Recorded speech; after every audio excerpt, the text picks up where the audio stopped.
Televiziunea Română, întâlnirile JTI și Fundația Art Production vă recomandă Garantat 100%.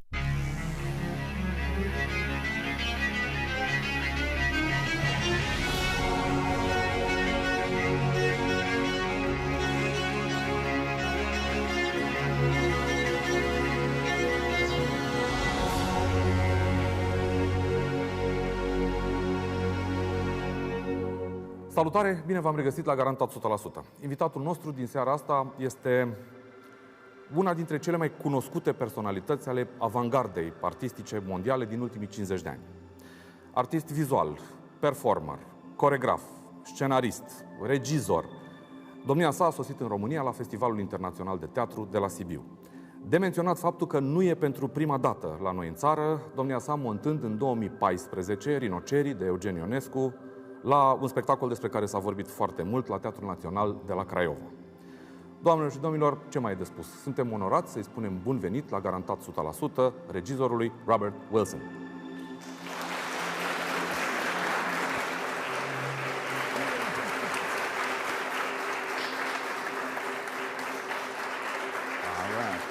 Hello.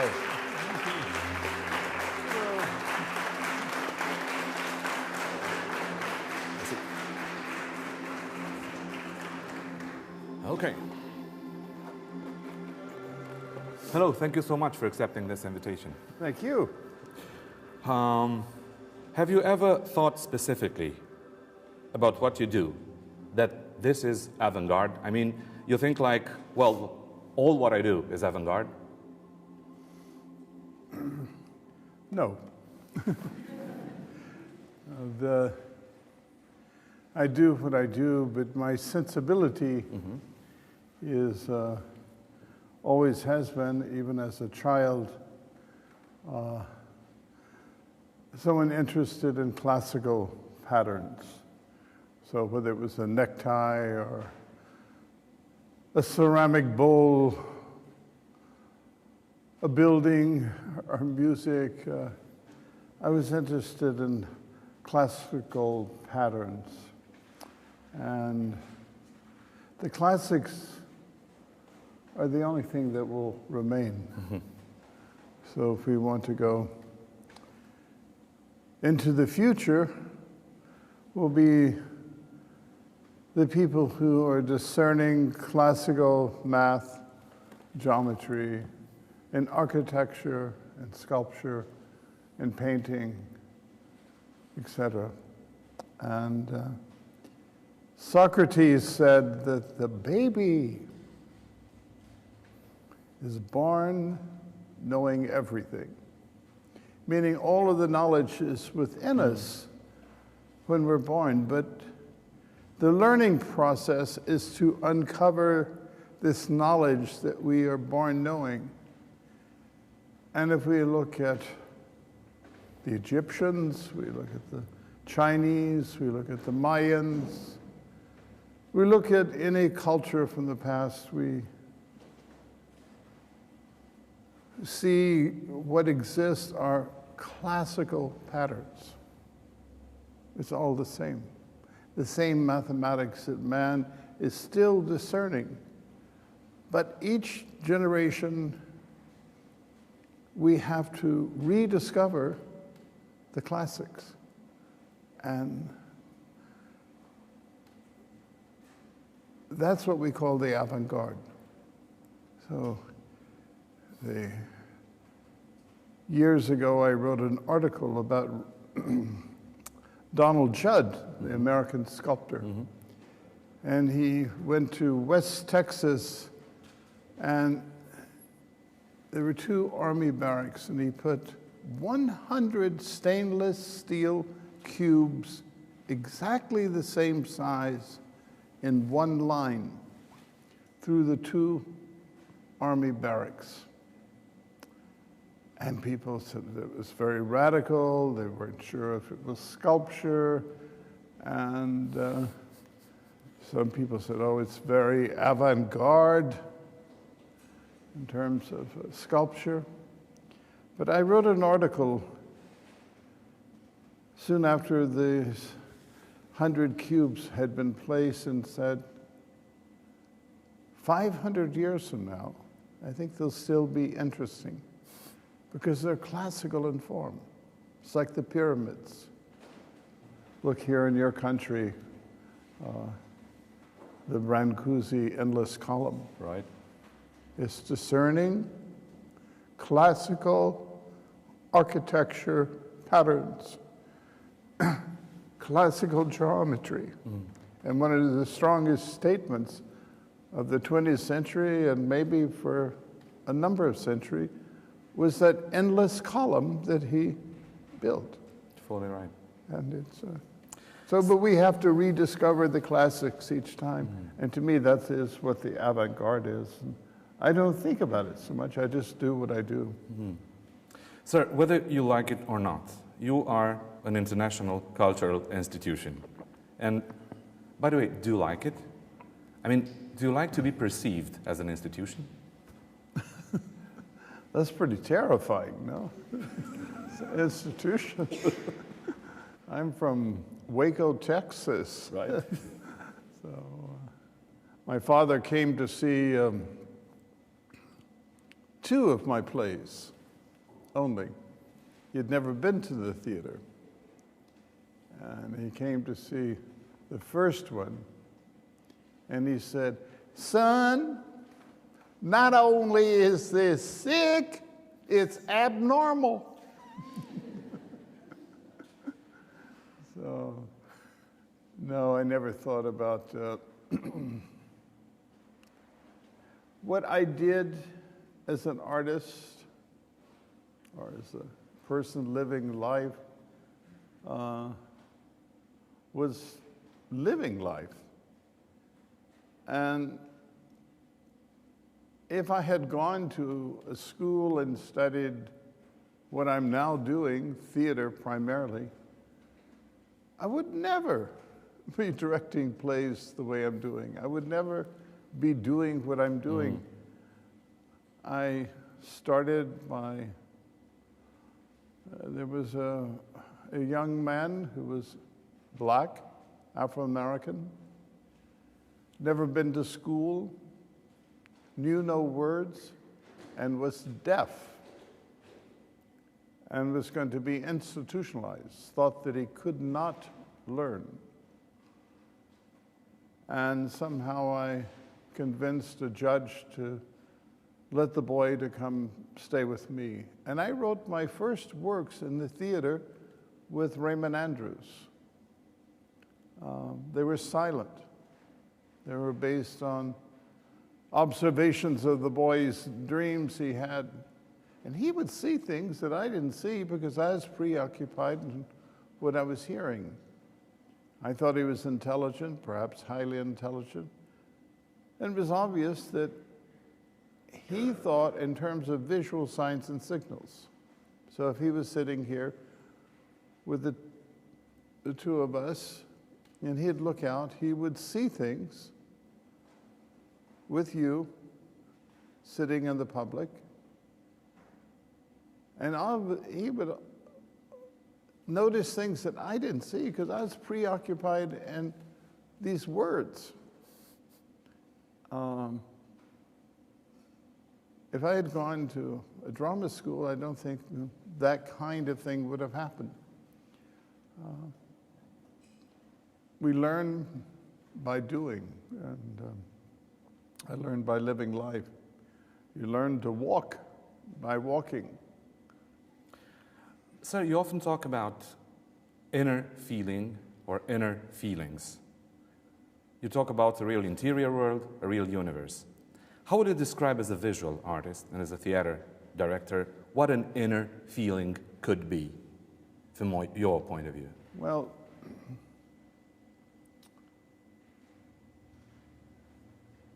so often, very, very often when I'm directing a work in the theater, I say to the performer, I don't believe you. And sometimes they look at me in a strange way because I direct sometimes in Russia, sometimes I direct in Denmark and Norway and France and Germany, Brazil, You did it in Romania as well.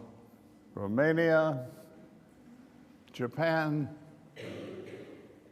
Iran, and I directed plays in all of those countries without speaking the language of the country. But the body doesn't lie. There's something about a truth that one can feel. We knew that Richard Nixon was lying when we saw him on TV. It wasn't what he was saying. We read his body behavior. I touched the crystal of my watch, and it's cool. That's truth. I touch my forehead, and it's warm. That's truth. Because I feel it. I don't have to express it. This is truth. This is truth.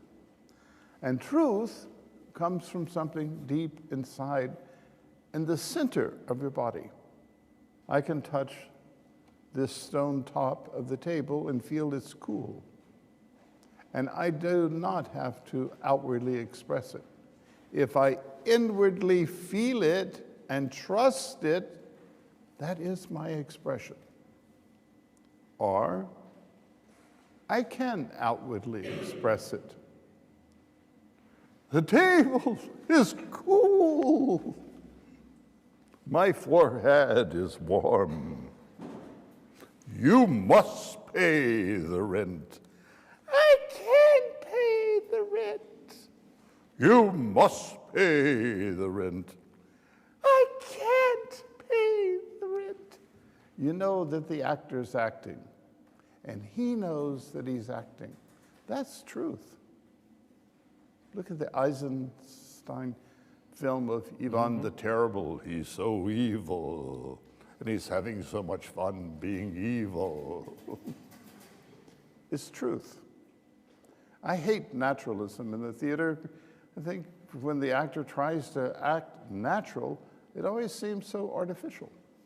If you accept it as something artificial, in a curious way, it always seems more natural. So the theater I make is formal, it's artificial, and hopefully it's connected to some kind of truth. You also use very often those two words, deep emotion. Is deep emotion different from an inner feeling? No, I don't think so. I think an inner feeling is an inner emotion. Because a great classical actor starts here, not here. That's Broadway. Go to the theater in New York, to Broadway. It's all like that. If I'm listening to this room,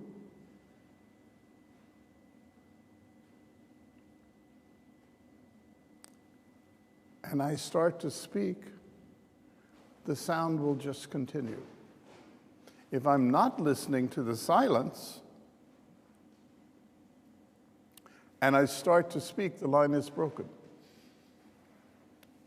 Go to the opera. 90% or more conductors will start the music.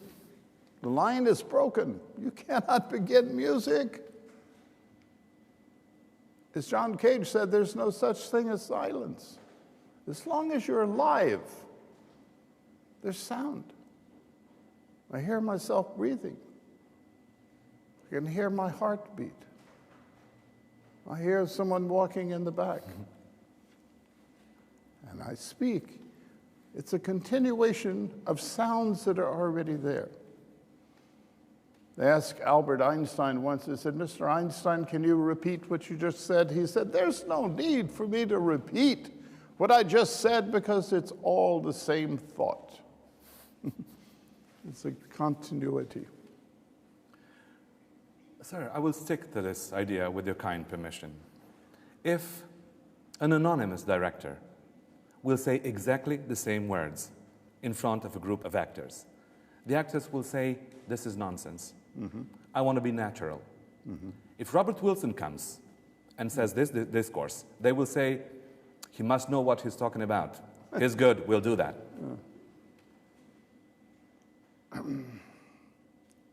Well, when I saw the Do theater, the classical theater of Japan, I thought it was so close to nature. I thought it had the time of nature, the time it takes for a cloud to change.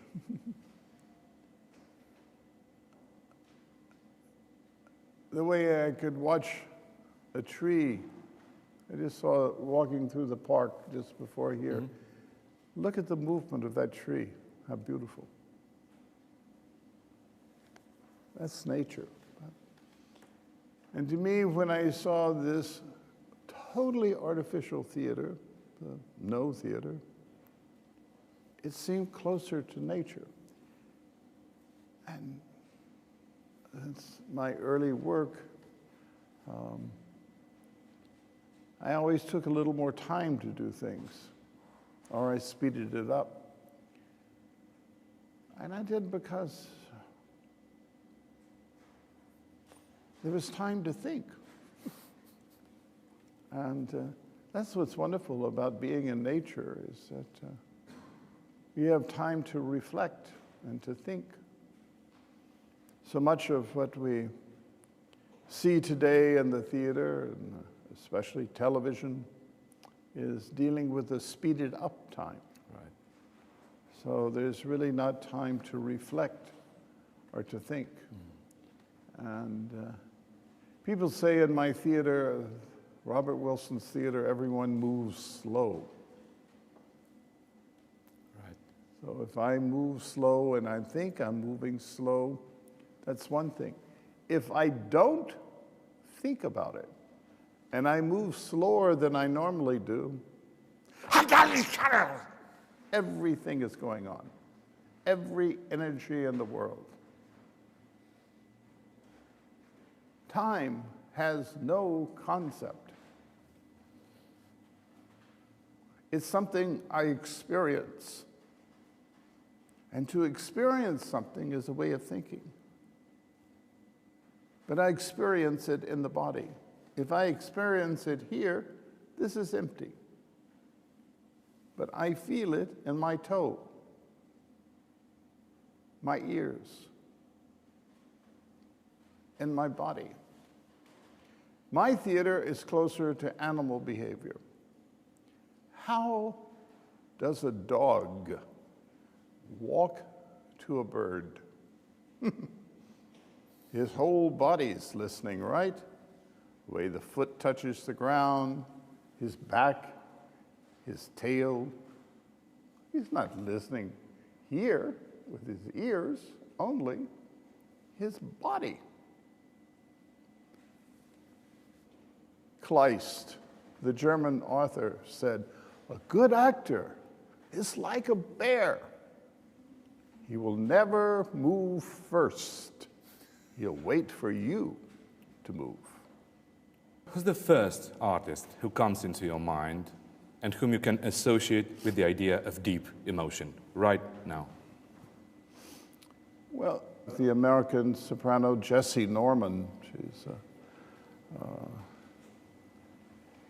when I first saw her in the early 70s, there was a concert, and there were 5 singers sitting on stage waiting for the concert to begin. And 4 of them were sitting there like they were waiting for a bus on the street.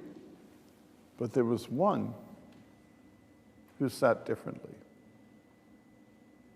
And then she stood up.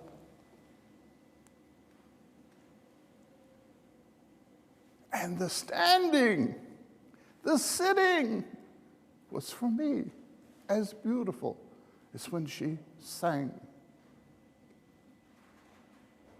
Another one that comes to mind is Barack Obama. Wow. What a great leader. What a great spokesman. I like so much what he said about a month ago. I said, Mr. Obama, what are you going to do now in your life? Mm-hmm. He said, I think I will meet and work with young people and talk about democracy.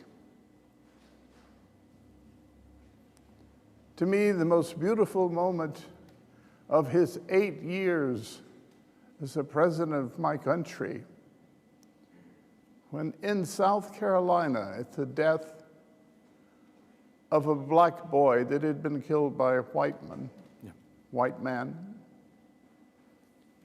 and he was speaking and he lost his words, and he sang the Negro spiritual, Amazing Grace. Wow. Wow.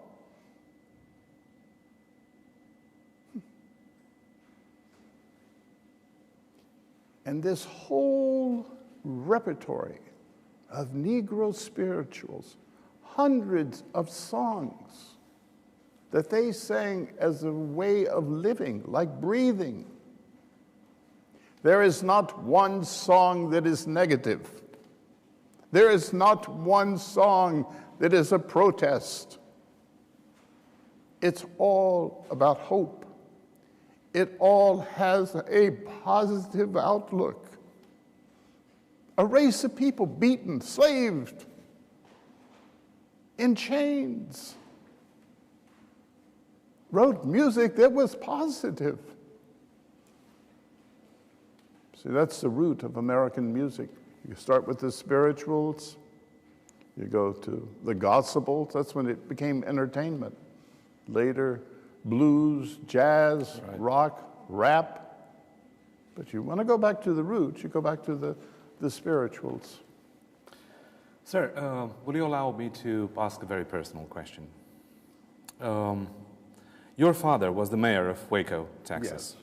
So inevitably, you were the child of a powerful man in that community.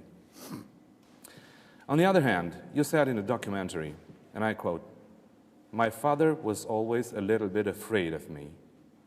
How could a powerful man be afraid of a child? Well, I think when I was about 4 years old,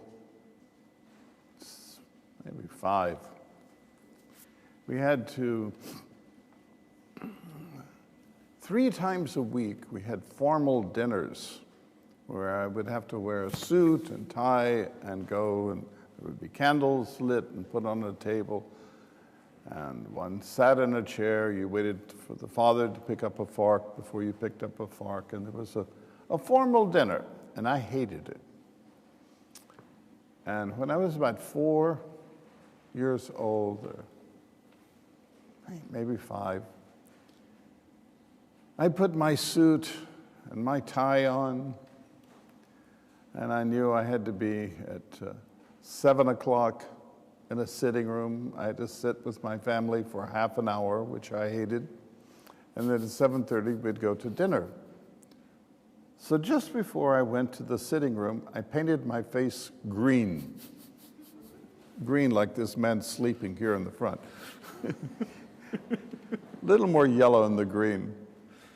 And so I walked into the dining room and my father screamed. So I guess that's one reason he was afraid of me. And about 8 years later, it was one of the formal dinners. I had gone to my father's closet, and I put his smoking jacket on. And I took a stocking from my mother, and I pulled it over my face. And I put a very strong torch light inside this jacket, shining up on my face. And I went into the dining room, and which was only lit with candles, with this light shining up on my face, with my face all pulled down like this with the stocking. And my father was sitting opposite of where I was standing. My mother had her back to me, and my sister was sitting to the side of the table. And my father once again screamed, "Ah! Ah!" And my mother turned around and she said, "Oh, it's only Bob." So maybe that explains why my father was afraid of me. He never knew what I was going to do next, and he always played it very safe, and I was always this black sheep. So there's a quotation from yourself. You say, "My perception of the world changed by slowing down." How's that? I stuttered when I was young. So stutter means I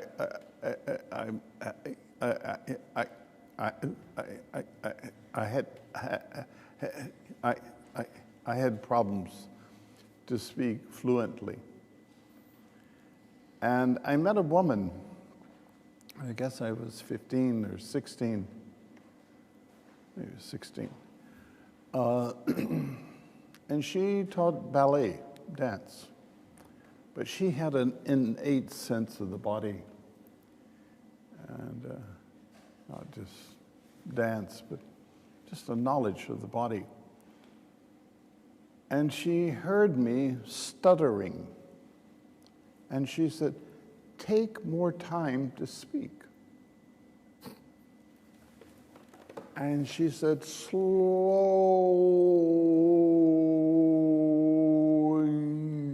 your speech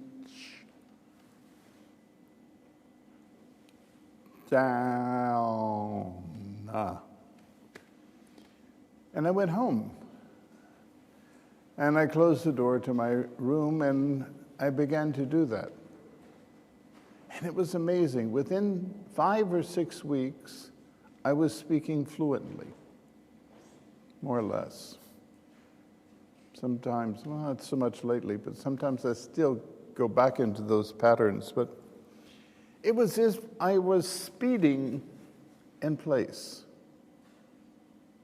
And by slowing down the speech, eventually I was able to speed it up. I did early works in the theater where it might take 20 minutes to pass from this side of the stage to that side of the stage. And if you do that, your perceptions are different. They're altered. You know, living in cities and this 21st century, where life is, especially in cities, everything is speeded up. Suddenly to have more time.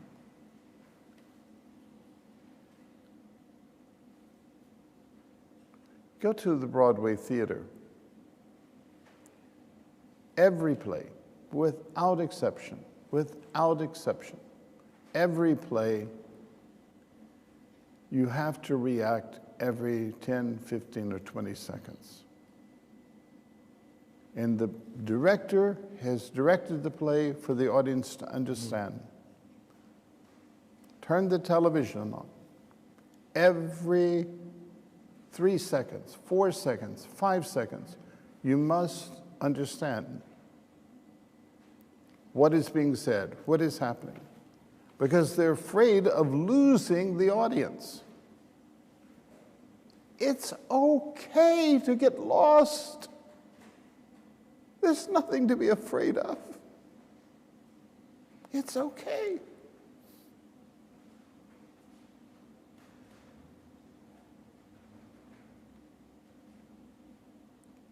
Give time for reflection. It's okay.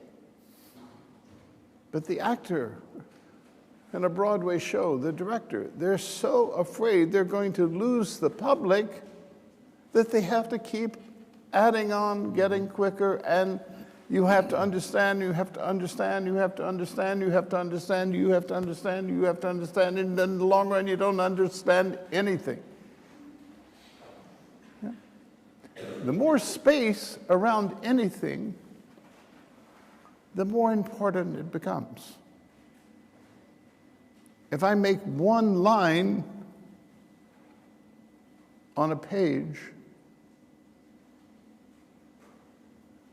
or if I make 100 lines, that one line will be more important.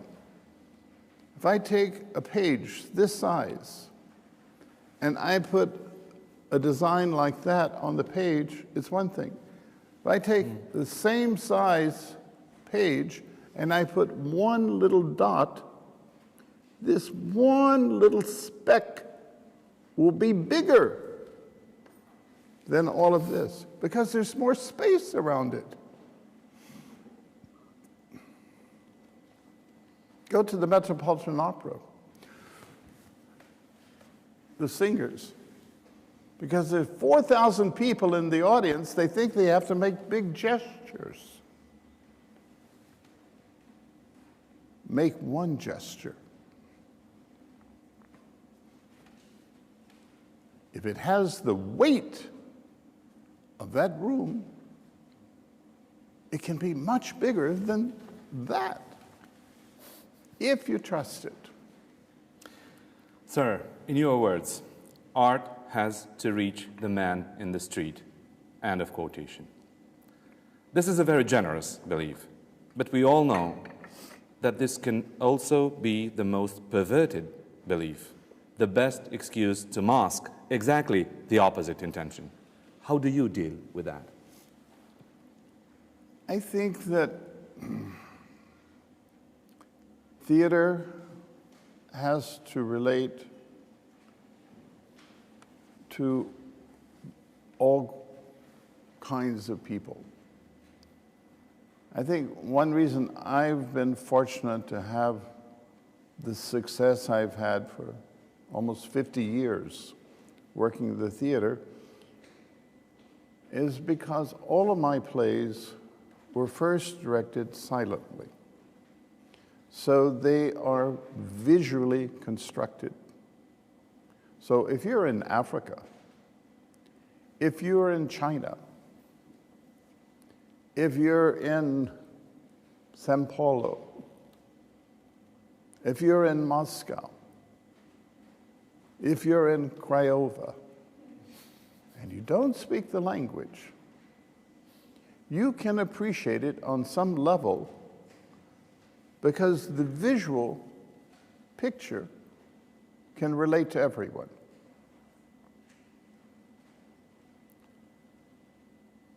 And I think also because some of the things we've been talking about, it ideally relates to some kind of truth. And you don't have to know the language to understand that or to know that. Of course, it helps if you do. It's very important, I think, that all actors, whether you're Medea or you're Ivan the Terrible, you can perform for a child. There's a child there in the audience. So if you're telling a very dark story in the theater, think you're telling it to a child. And he's about to go to sleep. I'm going to tell you a story. It's a very, very dark story. It's very bloody. It's a nightmare. You know, there are going to be dragons. And you tell it to the child and think, have a good dream. It's just a stupid story. So, the darkness always needs light. If you take my black jacket and I put my black sleeve on the black jacket, that's one thing, right? If I take the white Kleenex and I put it next to the jacket, the black is blacker because of the light. If I take this saucer and I put this white Kleenex next to the white saucer, that's one thing. As soon as I put the black next to it, the white is whiter because of the dark. Heaven can't exist without hell. Hell can't exist without heaven. It's one world.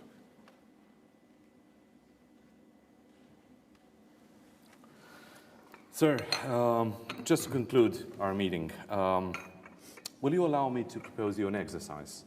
Sure. We did it last summer with your longtime collaborator, Philip Glass, exactly the same type of exercise. Please make a portrait in just one phrase for each of these names from a list of 10, okay? People you know, people you worked with. Tilda Swinton.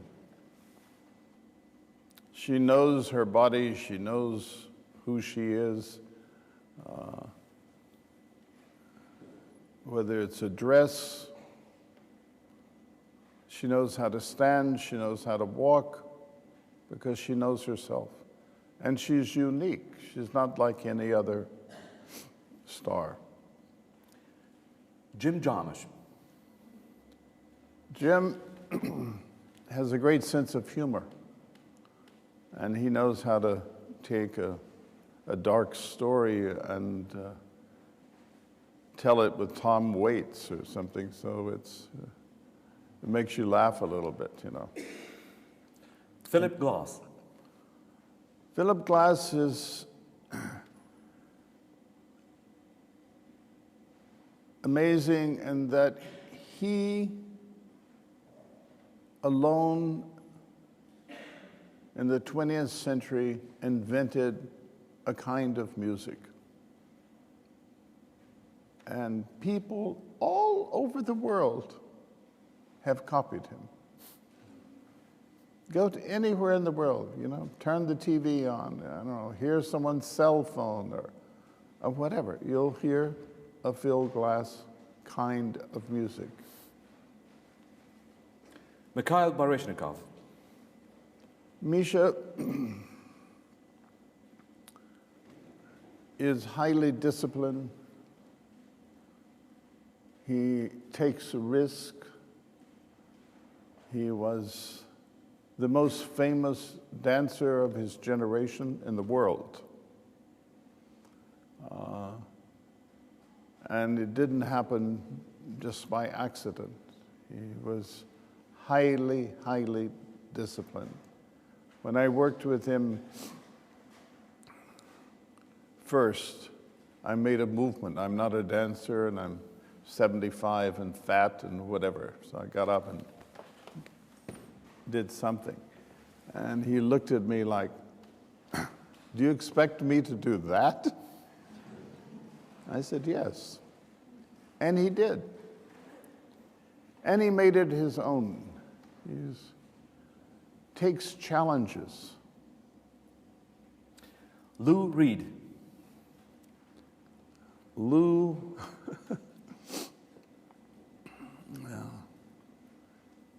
this is typical of Lou Reed. I made a work with him in Hamburg, and it was the middle of June, and it was a freak of weather. There was a snowstorm, there was hailing, wind, cold, in the middle of June. And we did a press conference at 11 o'clock in the morning. And one of the journalists, I said, Mr. Reed, do you like Hamburg?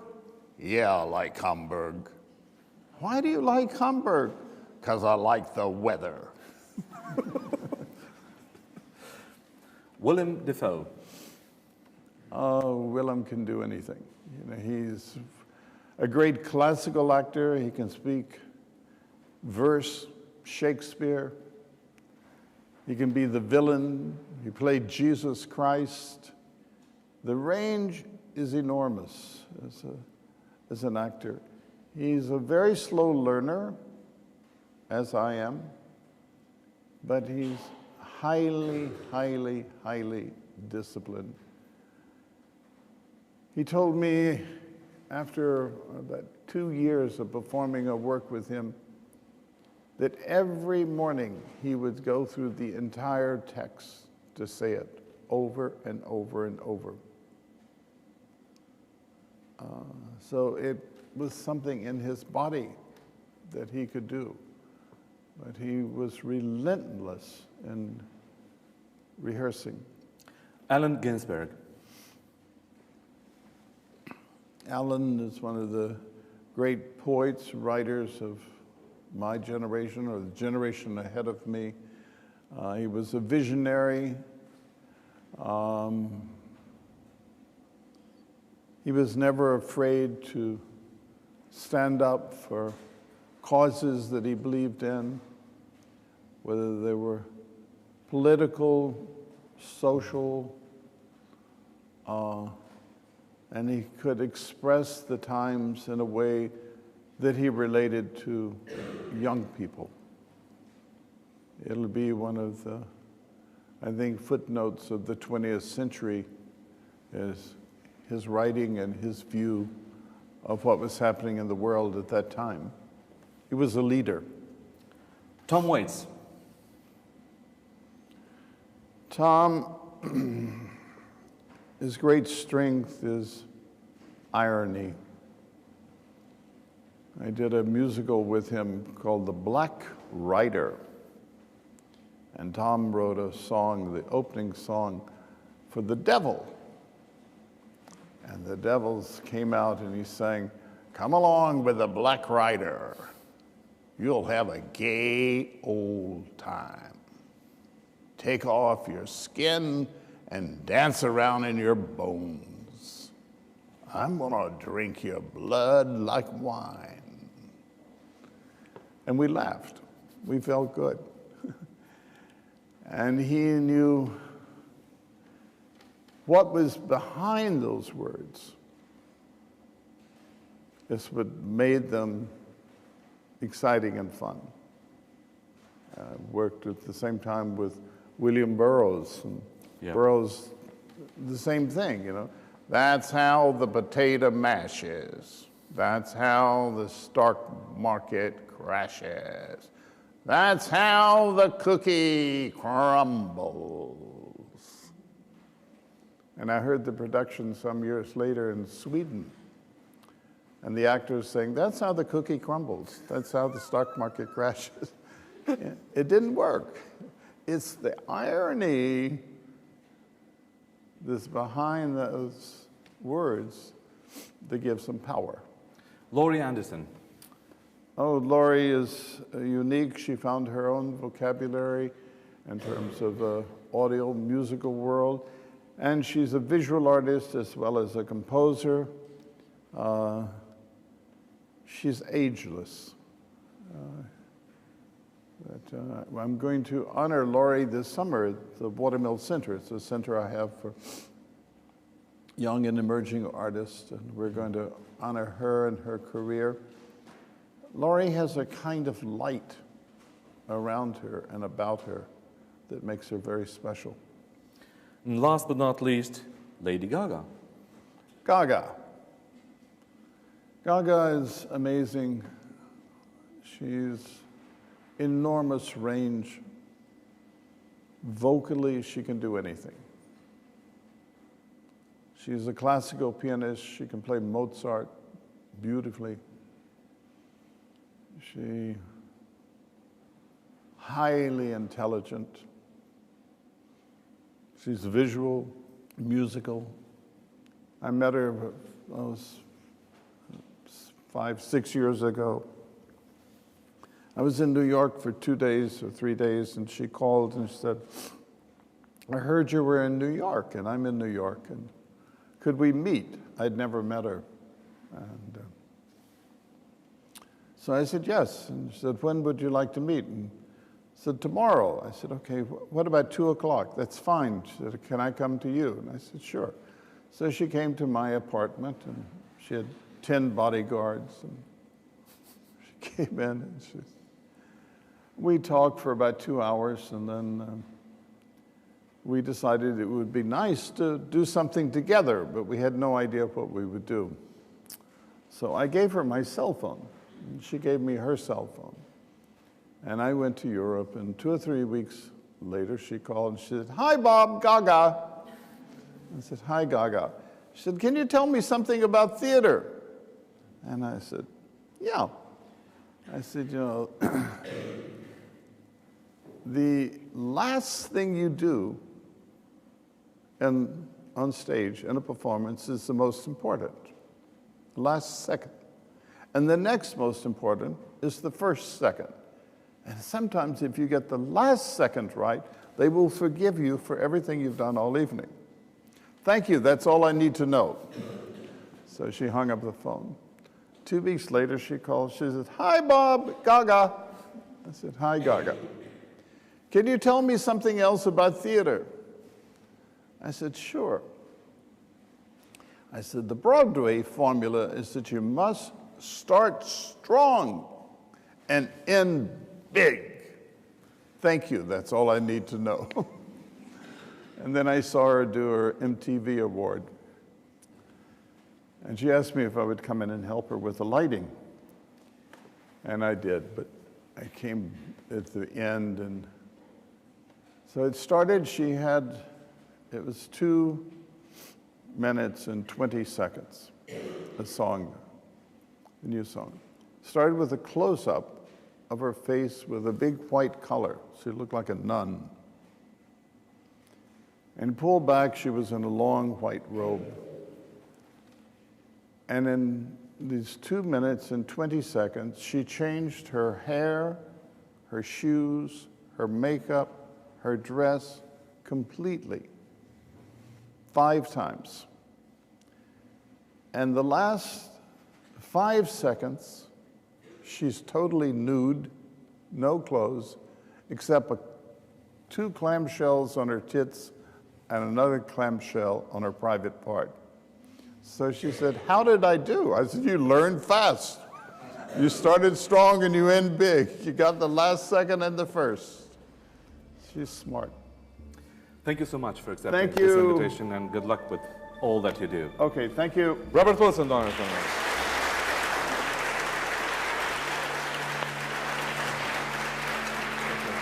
Thank you. It's been a privilege. Thank you so much. I'll see you. Thank you.